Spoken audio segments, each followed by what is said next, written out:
नमस्कार मैत्रिणींनो, श्री स्वामी समर्थ. 20 मार्च सगळ्या स्वामी भक्तांचा आवडता दिवस म्हणजे आपल्या ब्रह्मांड नायकांचा प्रकट दिन. प्रत्येक स्वामी भक्त या दिवसाची अगदी आतुरतेने वाट बघत असतो. वर्षभरामध्ये महाराजांच्या काही सेवा करणे शक्य झाले नाही, तर प्रकट दिना दिवशी काही ना काही सेवा या दिवशी प्रत्येक स्वामी भक्त हा करत असतोच. प्रकट दिना दिवशी स्वामींची अगदी साधी सोपी सेवा केली तर स्वामींचे अस्तित्व आपल्या घरामध्ये कायम टिकून राहण्यास मदत होते. स्वामी हे ब्रह्मांड नायक आहेत, ते आपल्या भक्तांच्या सदैव पाठीशी असतात.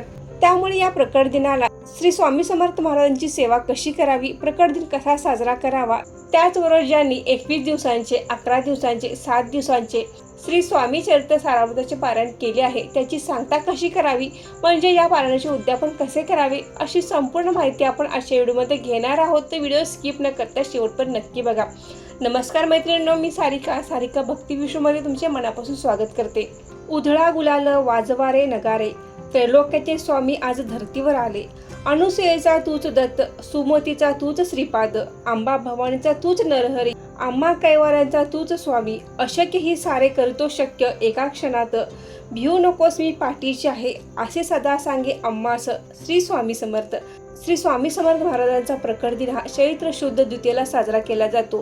2026 मध्ये श्री स्वामी समर्थ महाराजांचा प्रकट दिन हा शुक्रवार दिनांक 20 मार्च 2026 रोजी आलेला आहे. बरेच स्वामी भक्त या दिवशी महाराजांच्या बऱ्याच सेवा करतात, काही जण नित्य सेवाही करतात.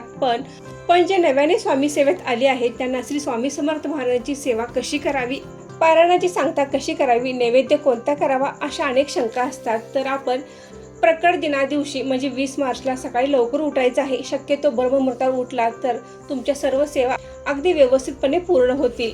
तर या दिवशी सकाळी लवकर उठून आपले घर अंगण स्वच्छ करायचं आहे. शुचिर्भूत होऊन आपण सूर्याला अर्घ्य द्यायचं आहे. त्याचबरोबर आपल्या उंबरठ्याला हळदीचे लेपन करायचं आहे. अंगणामध्ये सुंदर अशी रांगोळी काढायची आहे, कारण आपल्या ब्रह्मांड नायकाचा प्रकट दिन आहे, तर आपण तेवढ्याच उत्साहाने हा दिवस साजरा करायचा आहे. हे सर्व झाल्यानंतर तुमच्या वेळेनुसार तुम्ही देवपूजा करायची आहे, परंतु सकाळी लवकरच देवपूजा करायची आहे. बघा, सकाळी बऱ्याच जणांचे डबे वगैरे असतात, मुले शाळेत जाणार असतात, तर आपल्याला पहिल्यांदा डबे करायचे असतील तर डबे करून घ्या आणि नंतर आपण देवपूजा करून अगदी व्यवस्थितरित्या महाराजांना अभिषेक वगैरे घालू शकता. आणि जर तुम्हाला शक्य असेल तर तुम्ही लवकर देवपूजा करणार असाल तर तुम्ही देवपूजा करायची आहे आणि महाराजांच्या मूर्तीवर अभिषेक घालायचा आहे. महाराजांची मूर्ती किंवा फोटो आपल्या घरात असणे आवश्यक आहे. फोटो असेल तर फोटो स्वच्छ कापडाने पुसून घ्यायचा आहे आणि फोटोची पूजा करायची आहे. आता मूर्ती असेल तर आपल्याला अभिषेक घालायचा आहे. अभिषेक घालताना काय काय सेवा करायची आहे, तर महाराजांच्या मूर्तीवर अभिषेक घालता असताना आपण श्रीसूक्त म्हणायचं आहे. हे श्रीसूक्त आपल्याला 16 वेळा म्हणायचं आहे. 1 वेळा पुरुष सूक्त म्हणायचं आहे आणि 1 वेळा पौनाम सूक्त म्हणायचं आहे. त्यानंतर आपण 1 वेळा रामरक्षा म्हणायची आहे आणि 1 वेळा अथर्व शीर्ष म्हणायचं आहे. या इतक्या सेवा आपल्याला महाराजांना अभिषेक करताना म्हणायचं आहे. आता 16 वेळा श्रीसूक्त म्हणणे शक्य नसेल तर तुम्ही 1 वेळा श्रीसूक्त म्हटले तरी चालेल, परंतु शक्य असेल तर तुम्ही 16 वेळा श्रीसूक्त म्हणून, 1 वेळा पुरुष सूक्त म्हणून, 1 वेळा पौनाम सूक्त, 1 वेळा रामरक्षा स्तोत्र आणि शक्य असेल तर अथर्व शीर्ष म्हणून आपण हा अभिषेक घालायचा आहे. अभिषेक घालून झाल्यानंतर आपण महाराजांची मूर्ती स्वच्छ कापडाने पुसून घ्यायची आहे. महाराजांना हिना अत्तर लावायचं आहे. त्यानंतर आपण महाराजांना चाफ्याची फुले, गंध, अक्षता अर्पण करायचे आहेत. महाराजांचे वस्त्र असेल तेही आपण त्यांना अर्पण करायचं आहे आणि अशी आपण यथासांग महाराजांची पूजा करायची आहे. तुम्ही ज्याप्रमाणे महाराजांची मूर्ती देवघरामध्ये ठेवता तशीच पूजा करणार असाल तरी देखील चालेल, किंवा तुम्हाला जर वेगळी पूजा मांडणी करायची असेल चौरंगावर, पाटावर, तशी देखील करू शकता. फोटो असेल तर फोटोची पूजा करू शकता.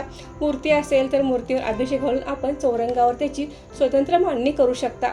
परंतु आपण स्वतंत्र मांडणी करणार असाल तर त्या ठिकाणी आपल्याला कलशाची स्थापना करायची आहे. महाराजांची मूर्ती असेल तर मूर्तीवर अभिषेक घालून तुम्ही ह्या सेवा करू शकता. पण फोटो असेल तर आपल्याला अभिषेक घालता येणार नाही, तर आपण फोटो स्वच्छ कापडाने पुसून घ्यायचा आहे. फोटोला गंध, फुले अर्पण करायचे आहेत. फोटोचे वस्त्र असेल तर ते अर्पण करायचं आहे. ज्या काही सेवा आपण करणार आहोत त्या आपल्या फोटोसमोर बसून करायच्या आहेत. त्याचबरोबर तुम्ही स्वामी सवन म्हणणार असाल तरी देखील चालेल. महाराजांना नैवेद्य करायचा आहे. एवढ्या सकाळी नैवेद्य तयार नसतो, पण तरी देखील आपण साखरेचा, फळांचा, दूध साखरेचा नैवेद्य दाखवू शकतो. आणि ज्यावेळी तुमचा स्वयंपाक होईल त्यावेळी तुम्ही नैवेद्य दाखवला तरी चालेल. नैवेद्य काय करायचा, तर आपल्याला जे काही गोडधोड शिरा वगैरे तुम्ही करणार असाल तर तो केला तरी चालतो, त्याचा नैवेद्य तुम्ही दाखवू शकता. त्याचप्रमाणे महाराजांना आवडणाऱ्या पुरणपोळीचा, बेसनाच्या लाडवांचा किंवा भजी यांचा नैवेद्य देखील महाराजांना फार आवडतो, तर हा नैवेद्य तुम्ही करणार असाल, हा नैवेद्य केला तरी चालतो. प्रकट दिना दिवशी उपवास करावा का असा प्रश्न बऱ्याच जणांचा असतो. जर तुम्हाला शक्य असेल तर तुम्ही पूर्ण दिवस उपवास करू शकता. नसेल शक्य तर तुम्ही जोपर्यंत तुम्ही सेवा करत आहात आणि ज्यावेळी तुम्ही महाराजांना नैवेद्य दाखवता त्यानंतर तुम्ही उपवास सोडला तरी देखील चालेल. उपवास करण्याची काही आवश्यकता नाही.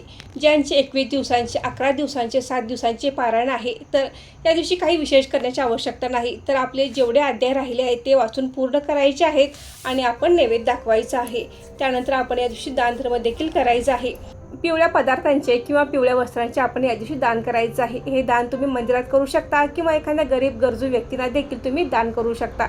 यामध्ये पिवळी मिठाई, केळी यांची दान करू शकता. त्याचबरोबर तुम्ही गरीब गरजू व्यक्तींना देखील पिवळ्या वस्त्रांचे दान केले तरी देखील चालेल.